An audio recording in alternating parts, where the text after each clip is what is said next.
നമസ്കാരം. കഴിഞ്ഞ 8 വർഷത്തെ കാത്തിരിപ്പിന് ശേഷമാണ് എറണാകുളം പ്രിൻസിപ്പൽ സെഷൻസ് ജഡ്ജ് ഹണിയം വർഗീസ് ദിലീപ് കേസിൽ വിധി പറഞ്ഞത്. ആ ദിലീപ് കേസ് തലേദിവസം വരെ ദിലീപ് ശിക്ഷിക്കപ്പെടുമെന്നുള്ള വലിയ തോതിലുള്ള പ്രചരണം സോഷ്യൽ മീഡിയ ഉണ്ടായിരുന്നു. പല ചാനലുകളും അതിനെക്കുറിച്ചുള്ള ചർച്ചകളും സംഘടിപ്പിച്ചിരുന്നു. ഇന്നലെ എല്ലാവരും ഞെട്ടിച്ചുകൊണ്ടാണ് ദിലീപിനെ ഒഴിവാക്കിക്കൊണ്ട് 4 പ്രതികളെ ഒഴിവാക്കിക്കൊണ്ട് 6 പ്രതികളെ മാത്രം ശിക്ഷിച്ചുകൊണ്ടുള്ള വിധി പ്രഖ്യാപനം നടത്തിയത്. എന്തൊക്കെ ശിക്ഷയാണ് കിട്ടാൻ പോകുന്നത് എന്നുള്ള കാര്യം ഇനി വരാൻ പോകുന്നേ ഉള്ളൂ. ഇപ്പോൾ കുറ്റക്കാരാണെന്ന് മാത്രം പറഞ്ഞിട്ടുള്ളൂ. എന്താണ് കുറ്റം? ഇതിൽ ശിക്ഷിക്കപ്പെട്ട ആളുകളെ പേര് എന്ന് പറയുന്നത്, ഒന്ന്, ഏറ്റവും പ്രധാനപ്പെട്ട ആൾ തട്ടിക്കൊണ്ടുപോകുന്നതിൽ, അതായത് അത്താണിയിൽ വെച്ചിട്ടാണ് തട്ടിക്കൊണ്ടുപോയത്. തൃശ്ശൂരിൽ നിന്ന് എറണാകുളത്തേക്ക് വരികയായിരുന്നു അതിജീവിതയെ വഴിക്ക് വെച്ച് കാർ തടഞ്ഞു വെച്ച് അതിൽ നിന്ന് എടുത്ത് മറ്റു കാറിൽ അതിൽ വെച്ചിട്ടാണ് കൂട്ടബലാത്സംഗത്തിനിരയ എന്നുള്ളതാണ് കേസ്. പിന്നീട് ദൃശ്യം അത് എല്ലായിടത്തും പ്രചരിപ്പിച്ചു. ഭീഷണിപ്പെടുത്തുകയും തടഞ്ഞു വെക്കുകയൊക്കെ ചെയ്തത് കൊണ്ടാണ് ഈ കേസ്. ദൃശ്യങ്ങൾ പ്രചരിപ്പിച്ചു എന്നുള്ളതാണ് കേസ്. ഇതിൽ ഒന്ന് സുനിൽ എന്ന് പറയുന്ന Pulsar Suni, Martin Antony, B Manikandan, V P Vijeesh, H Saleem, വടിവാൾ സലീം എന്ന് പറയും, പ്രദീപ്, ഇങ്ങനെ 6 പേരാണ് ഇതിനകത്ത് പ്രതികളായിട്ടുള്ളത്. 6 പേർ. ഓക്കെ. ഈ 6 പ്രതികളായപ്പോൾ മറ്റു 4 പേരെ, ദിലീപ് അടക്കമുള്ള 4 പേരെയാണ് വിട്ടത്. ഇതിൽ എന്താണ് അവർക്ക് ശിക്ഷ എന്നുള്ളതാണ് വരാൻ പോകുന്നത്. അതിൽ എന്തൊക്കെ വകുപ്പുകളാണ്, അത് പ്രകാരം എത്ര ശിക്ഷ കിട്ടും എന്നുള്ളത് മാത്രമാണ് ഞാൻ പറയുന്നത്. ഒന്ന്, റേപ്പാണ് 376 എന്ന് പറയുന്നത് വകുപ്പ് എന്ന് പറയുന്നത് നമുക്കറിയാം 10 വർഷം തടവ് ശിക്ഷ കിട്ടുന്ന ബലാത്സംഗ കുറ്റമാണ്. 376 എന്ന് പറയുന്ന അതിന് ശേഷം കൂടാതെ 366 എന്ന് പറഞ്ഞാൽ kidnapping, abducting or inducing women to compel her marriage. Whoever kidnaps or abducts any woman with intent that may be compelled or knowing to be likely that she will be compelled to marry any person against her will, or in order that she may be forced or seduced to illicit intercourse, or knowing it to be likely that she will be forced to or seduced to illicit intercourse, shall be punished with imprisonment of either a discretion for a term which may extend to 10 years and shall be also be liable to fine. Intimidation as intended to in this code, or abuse of authority or any other method of compulsion induces any woman to go from any place with intent that she may be, or knowing that it is likely that she will be forced or seduced to illicit intercourse with another person, shall also be punished with as for aforesaid. അതായത് ഇത് കൂട്ടം ചേർന്നിട്ട് ബലാത്സംഗം നടത്തുക, അതായത് കുട്ടിയെ car കയറ്റി അവിടെ വെച്ചിട്ട് ആണ് ഇത് ചെയ്തിട്ടുള്ളത്, കൂട്ടമായിട്ടാണ് ചെയ്തിട്ടുള്ളത്. അതുകൊണ്ടാണ് ഈ കുറ്റം പറയുന്നത്.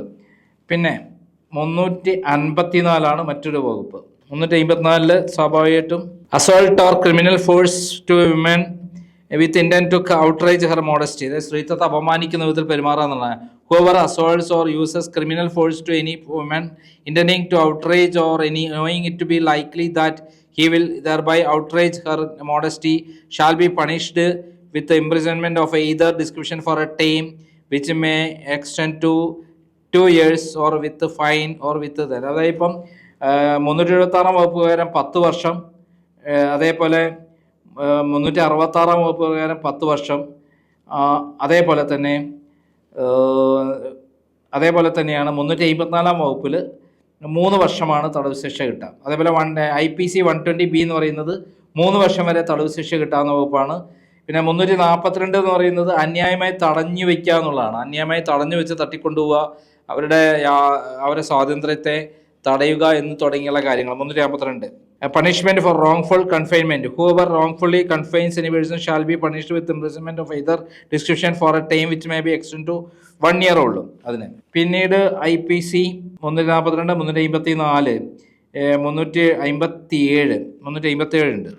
Assault or criminal force in an attempt wrongfully to confine a person. Whoever assaults or uses criminal force to any person in attempting wrongfully to confine that person shall be punished with the imprisonment of either discretion for a term which may be extended to 1 year.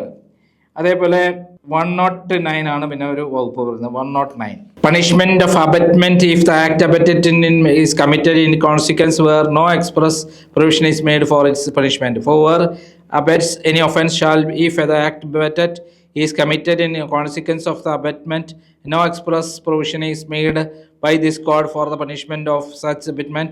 Be punished with the punishment provided for the offense. അതായത് ഈ ബലാത്സംഗ കുറ്റത്തിനുള്ള തന്നെ അത്ര തന്നെ ഇതിനകത്ത് കിട്ടുന്നതെന്ന് പറഞ്ഞത്. പിന്നെ 66E എന്ന് പറയുന്നത് 67 എന്ന് പറയുന്നത് എന്താ പറയുക, IT ആക്ട് ആണ്. അതായത് ലൈംഗിക ദൃശ്യങ്ങൾ സോഷ്യൽ മീഡിയ വഴി പ്രചരിപ്പിക്കാതെ 5 വർഷം തടവാണ് കിട്ടുക, 5 വർഷം തടവ് കിട്ടും. അങ്ങനെ കൂടാതെ 66E വ്യക്തിയുടെ സ്വകാര്യ ഭാഗങ്ങൾ പ്രദർശിപ്പിക്കുക, അവരുടെ ഇഷ്ടമില്ലാതെ എടുക്കുക, അതായത് ഈ